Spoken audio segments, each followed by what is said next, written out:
Boa noite, família Uivos, tudo bem com vocês? Eu espero que sim. Estão preparados para ouvir mais relatos sombrios de lobisomens? Então feche as portas, as janelas, apaga as luzes e vem comigo, porque hoje os relatos estão do balacobaco. Relato: fomos caçados por um lobisomem. Saudações, Ágata e inscritos. Meu nome é Luiz. Sou uma pessoa muito simples. Tenho pouco estudo e conhecimento. Fui criado trabalhando em roçados. Entendo tudo sobre criações e plantações. Por isso, nunca faltou serviço para mim. Não sou de conversa fiada também. Quando contei a amigos e parentes o que vi naquela madrugada, muitos desacreditaram. Bom, eu posso não ser estudado, mas burro também não sou. O que vi naquela madrugada e correu atrás de mim era um lobisomem. Moro em Minas Gerais, numa cidade chamada Cláudio, e isso ocorreu em fevereiro de 2008. Estava com 6 anos que eu trabalhava na fazenda do seu Antônio. A fazenda de seu Antônio produz café e ele cria algumas cabeças de gado também. Na fazenda só tem a casa principal, onde ele e a família moram, e uma casa pequena, um pouco mais afastada, que ele deu para mim morar. Na época, meu primeiro filho era recém-nascido e, como toda criança pequena, chorava muito durante a noite. Naquela noite, ele acordou chorando bastante e minha esposa estava muito esgotada. Começou a chorar também. Eu não sabia como ajudar e tive a ideia de sair lá fora. Fui até nossa horta que ficava nos fundos da casa. Isso já passava da meia-noite. A fazenda estava silenciosa e escura.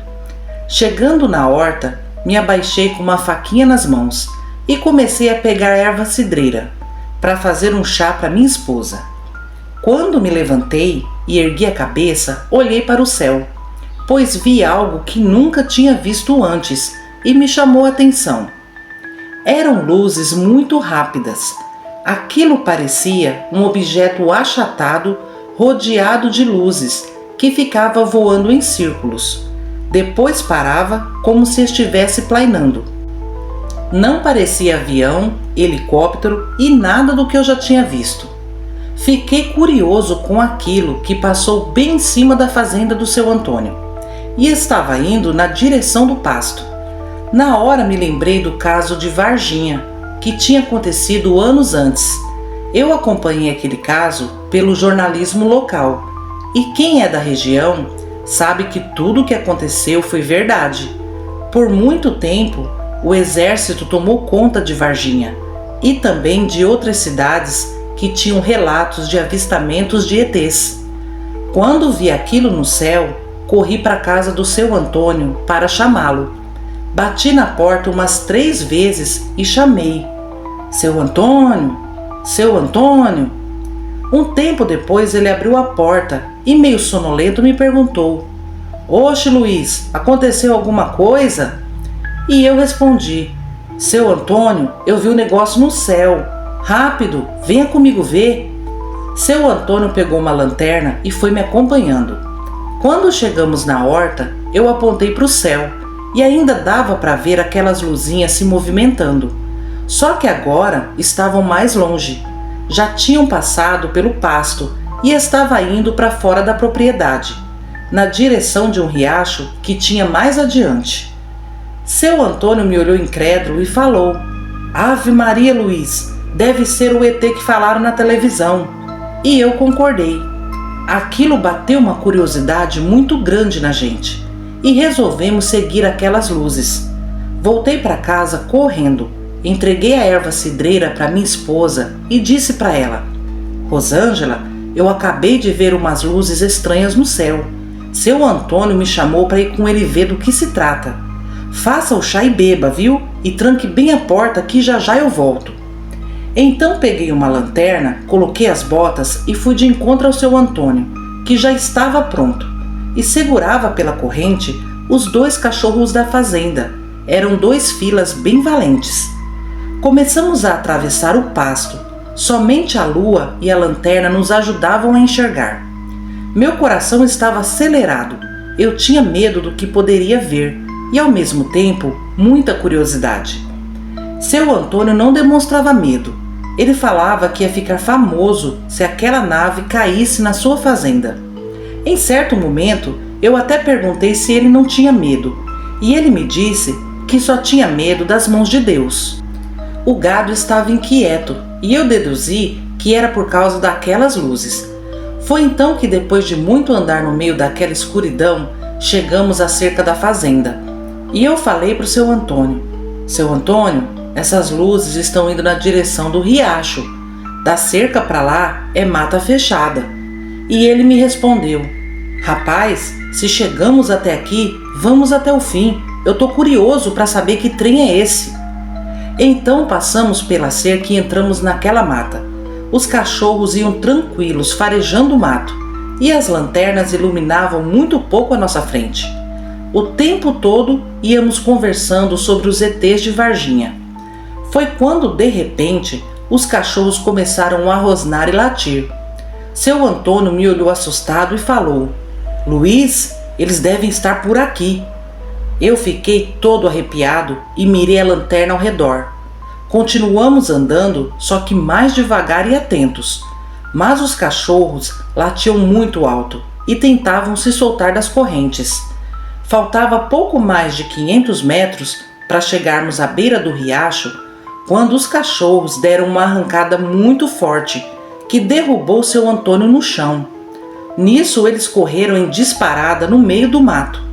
Ajudei seu Antônio a levantar e falei: Vamos voltar, seu Antônio, isso aqui tá perigoso. Mas assim que terminei de falar, ouvimos mais adiante uma briga feia dos cachorros com alguma coisa. E seu Antônio me falou: Vamos, Luiz, rápido, que os cachorros vão matar o ET. Mas eu não queria ir mais adiante. Eu senti muito medo daquela situação. Mas o seu Antônio tomou a dianteira. E de repente ele recuou e falou: Luiz, que diabo é isso? Quando virei a lanterna para frente, vimos um animal estranho, muito grande, brigando com os cachorros. Parecia um cachorro também, mas era muito maior que os filas. Era forte, tinha cabeça grande e a boca era grande também. Estava em pé, batendo nos cachorros. Seu Antônio gritou para mim correr, que aquilo era um lobisomem. Minhas pernas começaram a tremer. Eu soltei a lanterna e comecei a correr. Seu Antônio vinha logo atrás me acompanhando e gritando para eu não parar. Atrás de nós, Ágata, vinha aquela bagunça. O lobisomem correndo, quebrando galhos, e os cachorros junto, brigando com ele. Meu coração quase saiu pela boca de tanto medo, pois o lobisomem era muito rápido. Se não fosse os cachorros, ele teria nos pegado. Quando cheguei na cerca, passei por baixo e saí catando o cavaco do outro lado. Logo em seguida, seu Antônio passou também e gritou para mim continuar correndo, pois ainda tínhamos que atravessar todo o pasto. E Ágata, aquilo era tão forte e grande que aquela cerca não ia pará-lo. Quando estávamos atravessando o pasto, ouvimos uns 4 tiros e o barulho da briga cessou. Mesmo assim, continuamos correndo até a casa do seu Antônio. Quando chegamos em frente à casa, estávamos tremendo e branco de medo. Seu Antônio não parava de olhar para o fundo do pasto, pois o lobisomem poderia estar vindo no escuro. Mas passou alguns minutos e nem os cachorros retornaram. Então seu Antônio me falou: Luiz, isso que correu atrás de nós é um lobisomem, meu filho. Faz mais de 40 anos que moro nessa fazenda. Era dos meus pais e nunca vi esse bicho por aqui. Bom, eu não sabia o que falar para o seu Antônio. Eu olhava para o céu e para o pasto e não tinha mais luz alguma. Só aquela escuridão imensa e a sensação de que foi por pouco que eu não morri. Esperamos quase 1 hora pelo retorno dos cachorros, mas eles nunca mais voltaram. Depois do susto, eu fui para casa. Minha esposa e meu filho estavam dormindo. Entrei de mansinho, fiz um café e passei o restante da madrugada pensando no que tinha acabado de acontecer. Na manhã seguinte, o seu Antônio reuniu alguns trabalhadores para caçar os cachorros, mas só acharam pegadas e galhos quebrados. E eu fiquei pensando naqueles tiros, de onde vieram. Mais tarde, na hora do almoço, o seu Antônio chegou lá em casa e pediu para me ligar a TV no jornal local. Quando liguei, tinha uma equipe de reportagem ao vivo perto do riacho entrevistando um homem. O homem dizia ser tenente da polícia e estava relatando que durante aquela madrugada avistou aquelas luzes no céu. Ele chamou reforço pelo rádio e várias viaturas se deslocaram até lá. Se embrenharam na mata e um tempo depois avistaram pequenos seres luminosos com cerca de 90 centímetros de altura, que se moviam sem tocar o chão. Aí foi aquele furdunço na cidade. Vieram equipes de telejornais, o exército, os moradores começaram a relatar que naquele horário houve picos de energia na cidade, mas ninguém comentou sobre o lobisomem. Somente eu e seu Antônio vimos aquilo. Ágata, até hoje não sabemos de qual direção veio os tiros e para quem eram aquelas balas. Só sei que graças aos cachorros e aqueles tiros conseguimos escapar do ataque do lobisomem. Por muitos meses, esses ETs foram notícia aqui em Cláudio, e sobre o lobisomem não saiu nenhum comentário. Seu Antônio mandou reforçar cercas e instalou refletores, mas graças a Deus o lobisomem não apareceu mais. Talvez algum tiro o acertou e ele morreu. Olha, Ágata, esse caso é verídico. Na época, muitos amigos disseram que o medo fez a gente ver coisa, mas não foi isso. Nós vimos as luzinhas e vimos também o lobisomem. Os dois são reais. Foi uma grande experiência que tivemos e marcou muito a minha vida. Ficarei feliz se você contar a minha experiência para os amigos inscritos. E eu deixo um recado para todos vocês. Não acreditem se te falarem que lobisomens e ETs são frutos da imaginação das pessoas. Querem esconder a verdade, mas eles existem. Um forte abraço a todos e boa noite.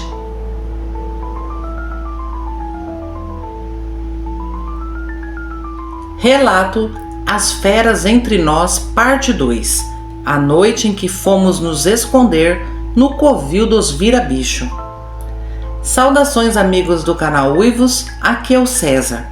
Irei dar sequência às experiências de terror vividas naquela época. Irei relatar fatos pessoais e também de terceiros que tiveram contato com os vira-bicho, devido à convivência próxima, todos moradores do mesmo bairro. No presente momento, eu não moro mais naquela comunidade. Hoje moro do lado oposto, porém, basicamente em frente ao bairro antigo, que é dividido única e exclusivamente pela linha férrea. Bom, eu já tinha passado por aquela experiência horrível. Até hoje não esqueço do lobisomem abrindo o trinco do portão. Mas enfim, aos poucos fui voltando minha rotina normal, rotina de criança de 10, 11 anos. E as brincadeiras à noite, pelas ruas, eram muito comuns na década de 70 e 80. E aqui no bairro não era diferente. Nosso grupinho tinha até um ponto de encontro, onde nos reuníamos para brincar depois das 7 da noite. Aqui em casa somos em 5 irmãos, e quase todos participavam dessas brincadeiras noturnas. E na noite desse avistamento, eu e minhas 3 irmãs nos juntamos às demais crianças da vizinhança e discutimos ali qual seria a brincadeira da noite. Depois de alguns minutos, decidimos por brincar de pique-lateiro ou pé na lata, dependendo da região. O que não faltava ali era esconderijo para as crianças. O bairro tem até hoje aquela grande serra, imensas quadras que terminam na pista de rolamento e via férrea. E os 2 vira-bichos habitavam justamente no pé dessa serra, numa casa enorme de 2 andares, sozinhos. Nunca abriam as portas, e isso intrigava as crianças. Era objeto de curiosidade nossa. O quintal da residência era sinistro. O que entendemos como um muro era feito de árvores trazidas da Europa. Eles eram italianos, lembram? Eram árvores bem diferentes das que temos por aqui. Eram bem próximas, fechadas, e tinha arame farpado também, dando dificuldade de olhar lá dentro e também tentar adentrar o quintal. Os dois viviam reclusos, só aparecendo em situações esporádicas. E além disso tudo, tinha um cemitério de carros antigos, que deviam ser da década de 30 ou 40. A residência deles dava saída para todos os lados do bairro. Pois bem, naquela noite, nossa brincadeira deu ruim. Eu estava com um grupo perto da casa dos lobisomens. Já minha irmã Valéria estava no grupo que se escondeu perto do brejo. Eu, moleque atentado, consegui passar por baixo do arame farpado e me escondi perto de um carro preto bem antigo. Mas sempre atento, olhava para todos os lados, tanto para não ser descoberto pelo grupinho rival, como também a qualquer movimentação na casa dos vira-bicho. Pois durante o dia, eles costumavam dar tiro de sal na molecada, que ficavam brincando perto da casa deles. E eu não queria sair dali com um lombo chamuscado de sal, né? Já estava até arrependido da minha escolha.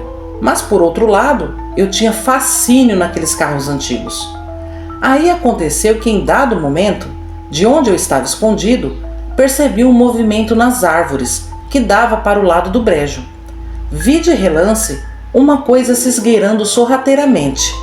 Ora parava, levantava a cabeça e voltava a se abaixar. Aquilo já me deixou em alerta. Um dos meninos que estava nos procurando, do lado de fora da propriedade, hesitou em entrar. Claramente ele estava com receio. E eu percebi que aquele vulto já tinha atravessado a rua e já se escondia pelos lados do brejo. Não parecia de jeito nenhum um adulto andando, pois passou numa velocidade que certamente não era humana, e ainda era corcunda. Isso ligou o alerta geral. De repente saiu criança de tudo quanto é canto. Foi uma correria e gritaria. Eu pensei que só eu tinha visto aquela coisa, mas as outras crianças que estavam escondidas também viram. O desespero foi total. E minha irmã estava no grupo escondido perto do brejo, exatamente onde aquilo tinha descido a serra e rumado. Um dos meninos que procurava meu amigo Turo e hesitava em entrar na propriedade dos vira-bichos, começou a gritar do lado de fora, chamando o Turo. E nesse momento, a resposta que veio foi um urro ensurdecedor e pisadas fortes no chão, quebrando galhos. Aí que fomos perceber que, na verdade, o Turo estava escondido em outro lugar.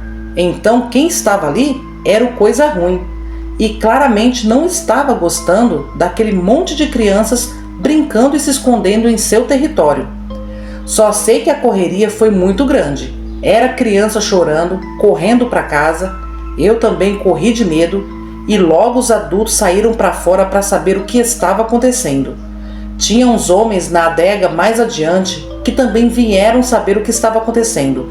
E as crianças falavam todas ao mesmo tempo que tinha um bicho ali se escondendo. A única pessoa que ficou parada, tipo observando seriamente a casa dos vira-bicho, foi o senhor Lourenço.